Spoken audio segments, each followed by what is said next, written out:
Naam, mtazamaji wa Trend TV, bwana, nadhani hii inaweza ikawa imekupita, lakini nataka tuzungumze kuhusiana na habari ambayo ili trend huko mitandaoni baada ya Diamond Platnumz kuzungumziwa katika mainstream medias za huko Nigeria kipindi anaondoka kurudi Tanzania baada ya kuhudhuria katika harusi ya rafiki yake wa karibu Juma Jux. Sasa kitu ambacho kimehappen bwana ni kwamba Diamond bwana kule Nigeria bwana ali spend time kibabe. Tutaizungumza vizuri katika video inayofuata, lakini kwa sasa hivi nataka tuzungumze kuhusiana na jinsi ambavyo tumepata ufafanuzi kuhusiana na kitendo ambacho Diamond amekifanya kule Nigeria. Bwana, kule Nigeria wakati Diamond anaondoka bwana, wale maaskari walikuwa wamempa ulinzi, wamempa ushirikiano, wameonyesha heshima kwa Diamond, na Diamond alikuwa ana spend pesa kupitiliza huko Nigeria. Yani haikuwa sawa, haikuwa kawaida. Tunajua kwamba uwaga katika hizi klabu au katika sherehe uwaga watu wanatunza dola moja ambapo sana kama 2600 hivi ya Kitanzania. Sawa? Lakini Diamond alikuwa anatunza dola 100.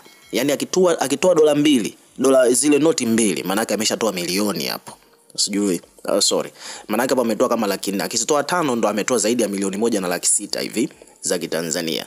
Umeona? Kwa hiyo Diamond alikuwa anatunza dola 100, na sio tu labda kwa mama yake mzazi Jux au katika harusi, katika after party ya harusi ya Jux, lakini pia Diamond ameendeleza hiyo situation mpaka kwa walinzi, mashabiki, mademu ambao walikuwa wanakutana nao kwenye ile klabu. Watu wote wanaomzunguka alikuwa anawapiga dola 100. Kwa kifupi ni kwamba Diamond kweli alitumia zaidi ya 300 za Kimarekani ambao ni sawasawa na milioni 730 za Kitanzania kwa usiku mmoja tu kule Nigeria. Kwa hiyo mpaka wale walinzi, maaskari ambao walikuwepo pale kwa ajili ya kuhakikisha usalama unakuwepo kwa watu ambao wamehudhuria ile harusi, walikuwa wote wanapewa dola 100. Umeona bwana? Kwa hiyo hicho kitendo kimefanya maaskari kule bwana wamfagilie kweli Diamond, na vyombo vya habari huko Nigeria vikaripoti kuhusiana na hiyo habari kwamba Diamond ameonekana akiwa anawapa maaskari dola 100. Sasa kitendo kumbe cha kuwapa maaskari dola 100 au kuwapa hela yoyote ile maaskari kwa Nigeria kinachukuliwa kama rushwa. Yani iwe kwamba umefanya kosa umekukamata, iwe hujafanya kosa umempa tu, wale kule wanachukulia kama rushwa kwa mujibu wa sheria zao. Sasa hapa kuna mshikaji amekuja kutusanua kupitia Twitter, ametuandikia kwamba je, mnafahamu kwamba kugawa pesa kwa askari huko Nigeria inatafsiriwa kama rushwa na kuna sheria ipo hivyo nchini humo?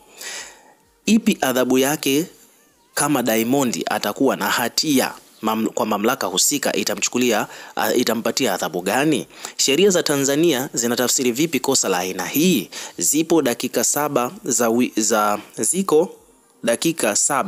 za wakili Hassan Yasin wa Black Wings ameandika hivyo. So kuna wadau hapa wamekuja wametafsiri kwamba kule Nigeria bwana, ukionekana tu unampa askari pesa kivyo vyote vile, in any situation unaonekana kwamba umetoa rushwa na unachukuliwa hatua za kisheria.